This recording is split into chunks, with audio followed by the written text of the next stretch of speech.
in order to survive. We pay people more. We have a lot higher labor expenses for each individual providing those services. Now we have to figure out tools and training to provide them to be able to do their job even better and more efficiently.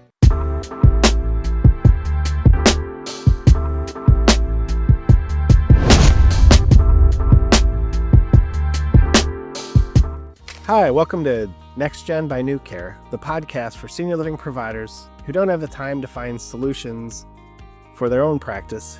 If you want the latest technology and best practices around senior living, this is the podcast for you. John, thanks for joining me today. I'm really excited about having a conversation about technology and senior living and your role and how you've grown your company over the last many years that we've known each other. So let's get started by tell me a little bit how you got into senior living technology. Well, Joel, thanks for having me. It's a pleasure and an honor to be here with you. I'm a software developer by trade, in case that's not apparent in terms of how I run myself in the community. But we've been at it for about 15 years at this point. The way that the company got started is a friend of mine who is in real estate, sold his multifamily home assets, bought one assisted living community, and found himself in the middle of a healthcare business. So this was back in 2010 timeframe. And within a year or so, he was in tears. He thought he was going to get shut down by the state because of all the regulations and requirements. And he had a major issue back then. He had a lot of folks that were not native English speaking individuals who were caring for residents. And there was a discrepancy between the care they were providing and the care that the residents needed. So he wanted to get out of the business, and we got together. And at that time, Medtelligent was focused on nephrology practices. We were not actually doing anything in assisted living, and we saw that, look, there's going to be a lot more folks like my friend Matt coming into the industry. If we can build a solution that helps Matt solve this problem and the next problem, there's going to be a lot of other folks that are going to benefit from it. So that was the spark for Medtelligent pivoting over to becoming Alice as our flagship and single only product. Yeah, that's quite a story. It's always good to have that base of reason how you got into it. And then tell me how you started to grow outside of your buddy who had a community, and then how did you end up in additional communities? How did you continue to grow the product? Well, I'll tell you, I have this belief that success is part luck meets hard work, right? So we were definitely lucky along the way that we met key people and key things happened. But if I were to say which part we took action on, the belief was always to help people, right? We wanted to help Matt. We wanted to help his staff members. We helped Matt out, and for a number of years as a software developer, you just write stuff, you write code, you build things. And Matt started to evangelize that, hey, look, I'm using this product and it's like helping us out. And through word of mouth, we started to build a small base. That small base then started being more vocal and saying, hey, we need these additional features. And that started to kind of take us in various directions. And within 3 years or so, we had grown to an interesting size as far as a company goes, but we ended up having to reckon with this problem of what are we, who are we, because the long-term care space is wide and it is not cleanly delineated. You have home health, you have skilled nursing, and we had little features supporting all types of homes and communities.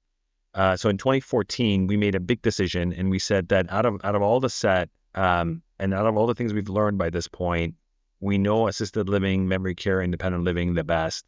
What we're going to do is focus only on that. So in 2014, we essentially simplified the business and said the product is going to be focused on serving the assisted living, independent living, memory care market, and we're going to be the best at it, and we're going to provide the easiest to use solution for people. That's really amazing. You guys have really grown through word of mouth from happy customers more than having a large sales team. And I know that was a conscious effort on your part in talking to you over the years. Tell me a little bit about that choice. It's interesting. I was born out of an era where Google just became dominant. And what they did is they said, we don't need salespeople. You build a great product and it'll quote unquote sell itself. They'll come to your website and they'll get kind of roll it. So me and my cadre of software development friends had the same mentality. And then we crashed into healthcare. And that dynamic doesn't work in healthcare, right? So for a number of years, we got by with word of mouth, and then we quickly learned that really the best sales tool is onboarding and support people. Because the biggest challenge healthcare people have is not really identifying a solution that's going to help them, or which a traditional salesperson kind of helps guide that process. It's that once they select a tool, how do you actually get onto the solution? Because that's where the sales actually happening, in my opinion. There's this always a chasm between expectation and reality, and it's really during the onboarding process that you kind of close that gap. So we realized that growth by retention is the best way of growing, right? Listen to your clients, listen to what they have to say, try to remove as many hurdles as possible along that journey, try to minimize the gap between reality and expectation so that, what people see is truly what they get. And along that way, we grew to a size where we had inbound requests and we had to kind of build a sales team. So our desire and our function to build a sales team wasn't out of necessity. It wasn't because a private equity firm or an investor said you had to. It was more that we had inbound interest and we needed to field it and handle them the right way. No, that's really cool. And, I had the pleasure earlier this week in doing another walkthrough of some of the features, and the simplicity is amazing. The ease of use, the ease of onboarding has changed significantly since the last time I've come on board with other software similar in the way you guys have structured it to truly listen to the customer of like, okay, here are the pain points, and how can we make that just that much easier? And part of that is also a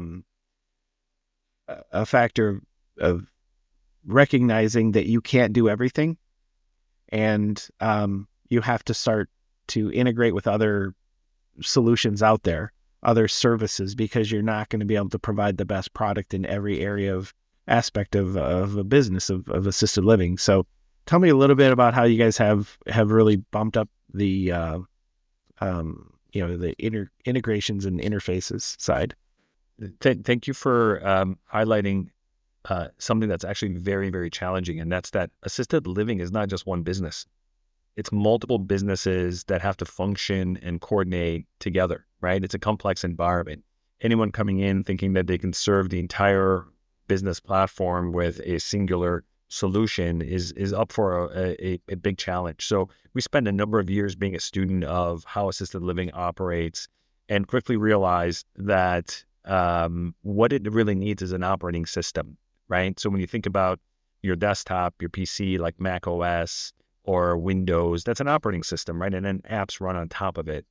So right around, I would say 2018, 2017, we realized that if we built Alice to be that operating system, we can open the platform up, freely exchange data with other partners, and really create an environment where they're encouraged to centralize information, keep everything in one place. That helps the operators out. They have access to all their data in one place.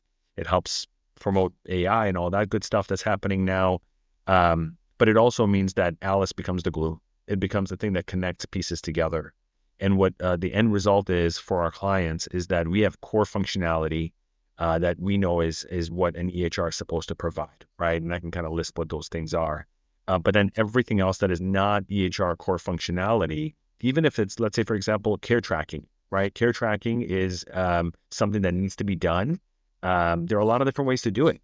You can do it on the mobile device of a nurse call system. You can do it in, let's say, Care Predict app. You can do it with a product from Alley Health. It's something that you just need to check off. I did this, right? So we said, oh, we offer care tracking. We don't believe that that's core to the EHR. It's ancillary. It's important that the EHR offers something. Why don't we open it up so that partners can provide that? And what's happened is it's created an ecosystem of a very rich set of partners. We have over 110 partners in the App Store, and there's no fee for it. That's open. People can, use integrations. We want to promote integrations. We want people to use them. And the only thing that we ask is that our partners make their integrations bidirectional, because it's a terrible experience when data goes in one way but not back. No, I've been extremely impressed, and that it is a big deal when you say that there's no fee. I've been in this business a long time, and have been on the technology side as well, and where there's been massive fees, $10,000, $20,000 just to participate in the integration where there may or may not be actual customers, and it's a leap of faith. And then if you don't get partners, it's difficult. So I truly appreciate that, and in talking with a couple of other technology partners that we're going to be working with, and their, the first name out of their mouth was Alice. Yes, we do this with Alice. We can track cares within our call system with Alice. That information truly is a bidirectional interface. And, having been in technology and senior living for almost the same amount of time, since 2010, I've seen how this has truly not evolved to this point. And there's been these pillars of data, is the way I describe it. And these pillars just don't, it's very difficult to share that information between the pillars. So the idea that it's more of a, you're the hub, and these spokes of data can flow into and out of Alice as the hub is data hub is pretty cool. I get excited about it and the efficiencies it can create. And in the end, the, resident outcomes that can be achieved. And we all are at a point, and I've talked with my other guests about this, what COVID did to us all is force us as providers from saying that technology is a cool thing. It'd be fun to do it, we should do it, to a point of where we have to do it. There's certain things we have to do to become more efficient in order to survive. We pay people more, we have a lot higher labor expenses for each individual providing those services. Now we have to figure out tools and training to provide them to be able to do their job even better and more efficiently. And it's really fun, to hear some of the things. And what gets me excited, I probably a year ago, I think it was, that you and I talked about your AI team and some of the cool things you guys are working on and have started to implement and will be working on over the next, well, it's not few years. It'll be an ongoing process from here on out. It's a whole new area that is really new to senior living software and technology in particular. So tell me a little bit about what you guys are up to in the AI world. For sure. Yeah, no. So we've had an AI practice for 6 years now, 5 years, 6 years, something like that. The thing about AI that people need to kind of keep in mind is that it's actually more of a data game than it is anything else.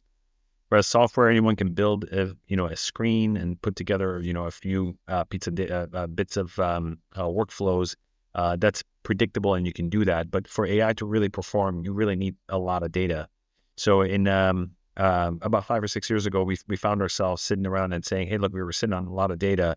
What can we do to help our operators make decisions faster, really augment the information that they have at the point of taking action, and also where can we get efficiencies? And I've never really been a big fan of sticking the AI label on the product and saying, look, it's AI, especially in healthcare, because what happens is when someone takes that recommendation and it doesn't work out, you lose trust, and you're not going to be able to get that clinician's trust back, right? So we wanted to make sure that our AI practice was very practical. It was applied, meaning it's actually in the tool. You don't have to go somewhere else to do things. And it actually made a difference. So we, as far as what we focused on, is we have a model that can predict move-outs with about 75% accuracy. So I can tell you in a community, just based on the data that's being entered into the system, who's going to potentially move out in the next 90 days.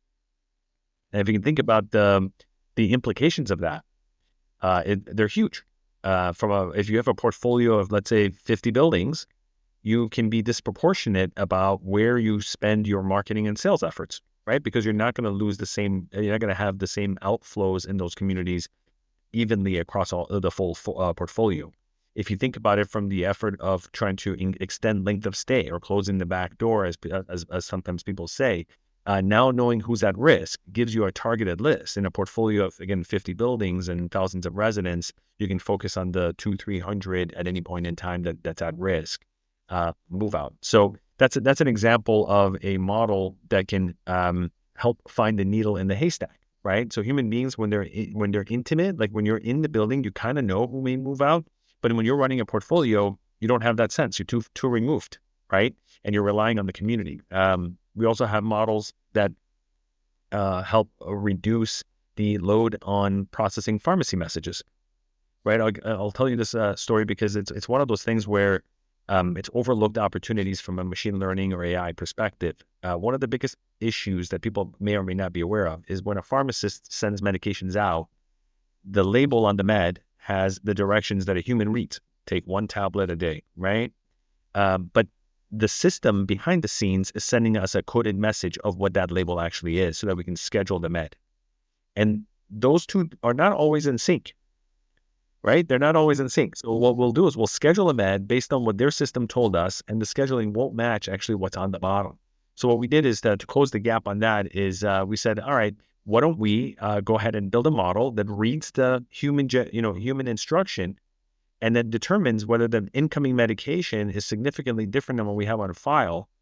And if it's not, then we can silently, process that message and not bother a clinician.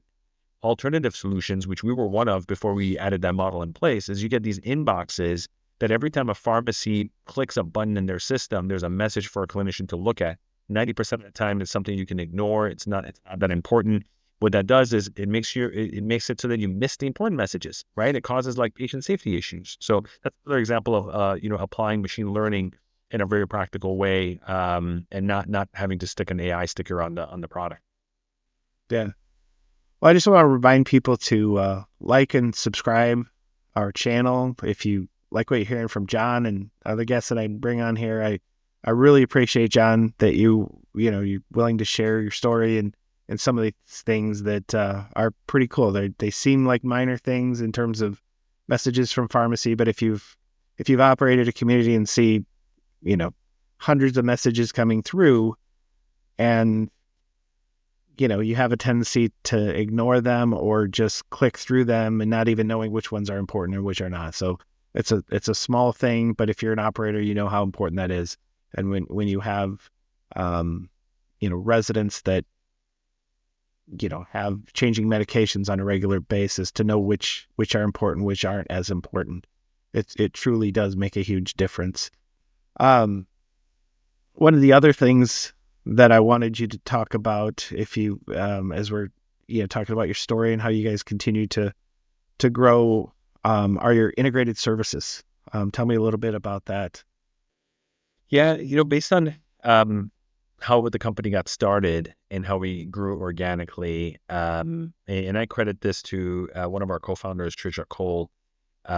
She brought this component of service to our business, right? So that service basically includes a white glove treatment from the time that we meet, and it continues until for whatever reason we're not working together. Meaning, we don't view support and onboarding as a for fee type activity. We view ourselves as an extension of the business. So as part of your portfolio, we are your software extension, your software department, if you will, right? As part of that, it's a very consultative environment. We encourage the communities, and I mean the communities, to call in. Sometimes portfolios of even your size will go ahead and say, no, bring everything to a single person, let us talk to the software company. We like hearing from the communities. That's actually what helps us realize where there are opportunities to make the software simpler and to address little hurdles that people are running into, whether it be in the login process or navigating the application or whatever it may be. So it's very helpful to us. But the reverse of that is, if you called into Alice today, if you called into our support today, literally a human will pick up every single time. There's no call tree. No one's going to say press 1 for billing department or any of that. You get a human. And once that human's online, you can say anything you like, from, hey, I'm having trouble logging in, to my printer's not working. Now, we don't sell printers, but we'll still help you, right? We will do everything we can to kind of help navigate the situation. And what's happened is it's created this dynamic where people come for the product, but they stay for the service, because they see us as not someone who's just trying to protect Alice and the business, but really as an extension to their environment. The other thing I'll kind of mention that we do is we have an AI model around care level optimization, which is basically looking at the care that is being delivered and seeing how that compares to assessed care, right? And if there's a discrepancy, we essentially help the clinicians be able to identify that and close the gap on that. But a key piece of that, in terms of being able to achieve NOI and run a profitable business, profit is important. If you don't have it, you can't service the residents, right? So a key piece of that is having an assessment that is properly set up for that regulatory environment, for that state, and for that type of services that the business provides, right? And not every assisted living community is the same. Actually, I'll say the other way. Every single assisted living community is unique. So we actually provide a service where we'll go ahead and consult on your assessment and fine tune it and set it up so it's going to succeed both on the financial front as well as on the regulatory clinical front. No, it's really cool. So a couple of things I want to mention that you and I were on competitors at one point, but talked and shared things, and then we were potentially partnering on things at different companies. And one of the beauties of all the different interactions we've had is I've gotten the opportunity to meet some of your team, and they truly reflect who you are as a person. And it's a team that's in it for the right reasons. And on that note, I believe you have a similar philosophy to us as providers at times, which is if you do the things the right way, the dollars will flow. You'll have a successful business if you have a good product, if you do, things that are trustworthy matter. And, when I talk with vendors who are looking, or, the service providers who are looking to service the senior living community, the first thing I say is, remember, these people build their business based on getting families to trust them. They're going to choose their business partners in the same manner. And that's really important. And if you don't value that, you're not going to have success in senior living. So it's really important. And those that understand that truly have an opportunity to partner and serve with senior living providers. And what you guys are doing is pretty amazing on that front. And at the same time, the path that you're headed down is continuing to expand and grow. And I'm excited to hear. So where do you see, senior living technology, software, and other things? Because there's devices and other things that are integrated that, again, we don't want to have these, pillars of data, these silos of data. They need to integrate. And tell me where you see things, generally speaking, not only what Alice is doing, but where do you see things going with technology? Yeah. So a great question. I do want to touch on one point of what you brought up. The nature of the company is very, very important, right? And I say that as in terms of what's the vision, where are you headed, and what's driving that, right? We have always focused on one thing only, and that is to actually serve the assisted living community. And hence why we've been at it for 15 years, and the company's going to be around for 15 plus more years with or without me, right? So that's always been the mission. As far as, what's happening, there's, I think, a couple of big trends. Number one, more and more data is going to be collected from the ambient environment and less human entered. That's trend number one. Something's got to catch it. Something's got to centralize it. Something's got to put all that stuff together, piece it together. Think about the sensors in the room. Think about bed sensors, nurse call data, fall detection data. Think about all the sensors that are coming in and smart devices. All of them are generating data. They're looking for a place to connect to, and all of them want to connect to a single thing, and that's a resident record. So I believe that EHR is really well positioned to be the central database to connect all these things together. That's trend number one. We're going to see a reduction of effort on people, on staff members, and entering information. Care tracking, for example, is one of those activities where we are now able to, for the most part, figure out what was done in the room and avoid having someone telling a system or marking it as being done. Right. That's trend number one. Trend number two, I think if we're looking, 3+ years out, the interface to systems is changing. People don't want to sit there and click around workflows, right? What they want to do is make it conversational. If you think about the interaction between the interaction you have with Google today, you search and you put in a few keywords, it gives you a page, and then you have to go down and kind of find what you want. And then you can, give their Gemini product a try, or you give ChatGPT a try, and you realize, wait a second, it's much easier to kind of ask for what I want, and it goes and gets it for you, right? Well, the people are going to expect the same thing from a complicated system like an EHR. They're going to want to say, give me the list of, I have a inspector on site, a surveyor on site. Give me a list of residents that have moved in the last 6 months, 2 of which are on hospice, 1 of which who has some form of diabetes, and a recent move in and a recent move out, right? And have the system kind of pull that information versus having to click through under nervous pressure to try to find that individual, over the surveyor, right? So I think we're going to see what's happening with ChatGPT style interfaces, you can broadly say AI. It's going to change how we interact with these tools. And, the expectation is going to be that the EHR in itself kind of solves that problem. If I go a little bit broader, a very big thing that people are not necessarily talking too much about is that the capital sources are now much more intimate with the operations of assisted living than they have been in the last 20+ years, right? And if you think about capital sources, they are financial institutions. And the word that should come to mind is Excel, Google Sheets and Excel, right? They run their entire business through numbers. And I've noticed a trend where the capital partners are aligning themselves with operators that are much more data focused, much more on top of their business, and are able to kind of report trends or explain why something happened, right? So all of these things are kind of confluences of having to centralize information in one place, get all the things connected, and really and provide assisted living operators with really easy tools to kind of tell these stories. Yeah, that's exactly where I see it. I'm literally in the process of going through all of our platforms, everything from HR and payroll and scheduling and everything employee related to resident platforms, care and other services, and trying to make sure in accounting.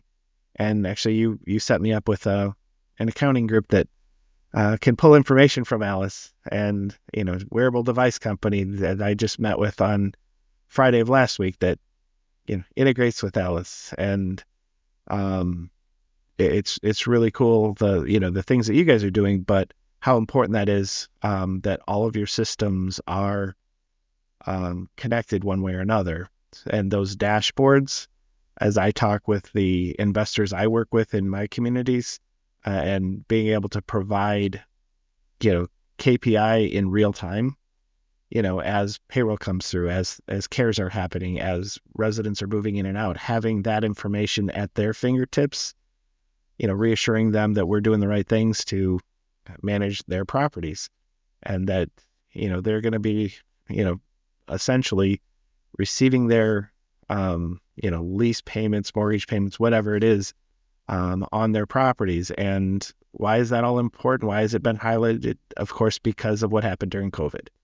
Occupancy went down, business operations got interrupted, and we have to do things differently to ensure that we have financial viability. And one of the things that I've always talked about in senior living, because profits are, sometimes considered a scary word or a taboo term. One of the things that I've often talked about, and I learned this many, many years ago, was talking about revenue as oxygen.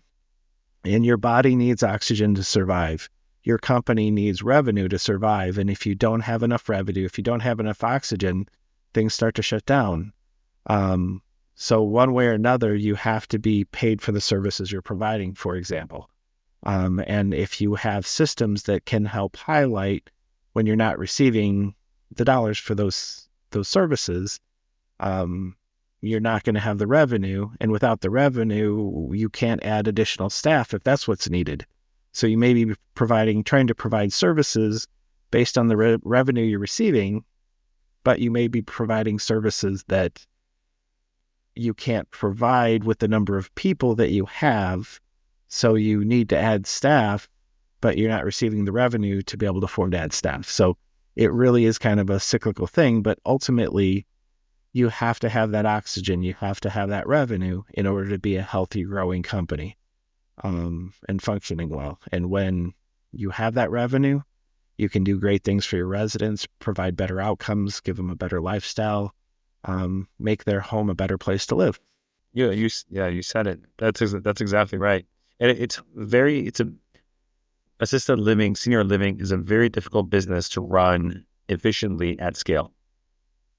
That's the thing. You can do it regionally, you can do it locally, but the minute it starts to get scale, it becomes difficult. And it's simply because there's this disconnect of revenue and services provided. If you were to use a very simple model, it's a little bit like a consulting service, right? You're buying consultant time at a certain rate and you're having to sell it at a different rate. And it's very easy for these two pieces to not be aligned. And if they're not, you can find yourself losing money. Well, and one of the difficulties and beauties of assisted living in the United States is that there's, 50 sets of regulations. The beauty is that each state is doing it the way they see fit. The difficult part is, as an operator, if you start to try to learn how that's done in more than a few states, it becomes very difficult because the rates you can charge can be significantly different in one state versus another. The expectations of how you design a building and the services that you provide or can't provide in assisted living can be significantly different. So I think even the national investors are finding that regional providers have had more success with their portfolios, and that's been an ongoing trend, and it's very difficult to operate in more than a handful of states. Really well said. Really well said. And that's I think one of the things that people overlook is the complexity of taking your business model cross borders. Yeah. And the beauty is, though, you guys have a base regardless of, it's agnostic. It doesn't matter which state you're operating in. It still works. And I understand that. And I truly appreciate you coming in and sharing your story, and I'm excited where things are going. I'm a operator. I spent many years in the technology side as well. But ultimately I do it all because we're trying to make a difference in providing better care and services, to our seniors. And I'm really excited for, partners like you. And when we get done, there's another person I want to hook you up with, because this is what we do with each other, is connect people that might be able to provide some additional opportunities too. So one area I want to talk with you, John, is on business intelligence and reporting systems. Right. It's critical. We talked about different investor groups. You have management companies, you have owners and operators, and a lot of people that need to keep up to date on what's going on. And tell me a little bit about where you see that headed.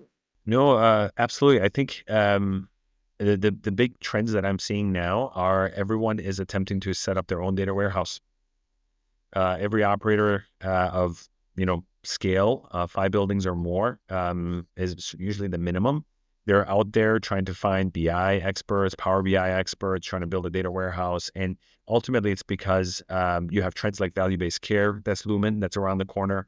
You've got the capital partners asking for much more higher resolution information. It's just not good enough to say where your occupancy's at. They want to know what happened, in the month and what's going on, right? So you see this kind of mad dash to try to get to data. What we've done is we started with the principle that the data belongs to the operator. It's not our data. So we're not going to charge for it. We're not going to, start to collect toll. I think a lot of software companies quickly see, hey, wait a second, the data is in here. We're going to charge a premium for you to get it out because what else are you going to do? We have all your stuff. And for me, that's always kind of had this bad connotation. It's almost like a moving company, right? You trusted them with your furniture. When they get to the other end, now they want lots more money before they give your stuff back, right? It's your data, right? You shouldn't have to charge for it. So what we do is we provide a direct connect into Alice, meaning you can literally take Excel, the app Excel, make Alice a external internet data source, and then pull data right into Excel without ever having to export it, CSV files or anything like that. Same thing goes with Power BI. Same thing goes with anything else. So if you have a BI environment, it's your data, you get to it right away, and it's real-time data. The other thing we do is as you highlighted very aptly, is we provide out-of-the-box dashboards, because another experience that really sucks is when you get a dashboard, when you get an application that says it does portfolio-wide dashboarding, but then it asks you, what would you like to see, right? So we're like, look, it's kind of like buying something without batteries included. Why don't we go make all these dashboards available? Everyone's going to need kind of the same things anyways, and let it hydrate as soon as they, start using it. So that's our sort of approach on BI. Yeah, well, that's a huge piece, because, and sort of generally speaking, introducing technology to senior living, I've talked to a number of vendors saying you have to spoon feed us as operators because we are not technology savvy. We don't know what we don't know. We don't know what someone else asked you for. So please tell me, I don't want to reinvent the wheel on what dashboards I want to look at. I know somebody else has already asked for it, so let me use their dashboards. Right. Let me use what they're using. And then eventually I can, look to tweak it and improve things. 100%. But I need something right out of the box. That's right. I want something when the day we start, I want my dashboards to exist. I don't want you to tell me, well, we can do whatever you want. Well, I don't know what I want. Yeah. I'm just an operator. I haven't had the dashboards before. This is all new to all of us. So to create those dashboards, you're working with people that have decided what they like. So let us use those same templates for dashboards and move forward from there. So thank you. I appreciate that. It truly is important. Okay. Well, John, thank you so much for joining me today. I truly appreciate your time. I look forward to seeing you at the next conference in person and having dinner or something together. Yeah. It's always a pleasure having these conversations, and wish we had them all recorded, because we go down some wonderful paths in our discussions over the years. Thank you so much. No, thank you. I'm honestly honored, and I was looking forward to this all week. So it's always good to talk to a friend. Thanks, John. I truly appreciate your time. Yeah, of course. Take care.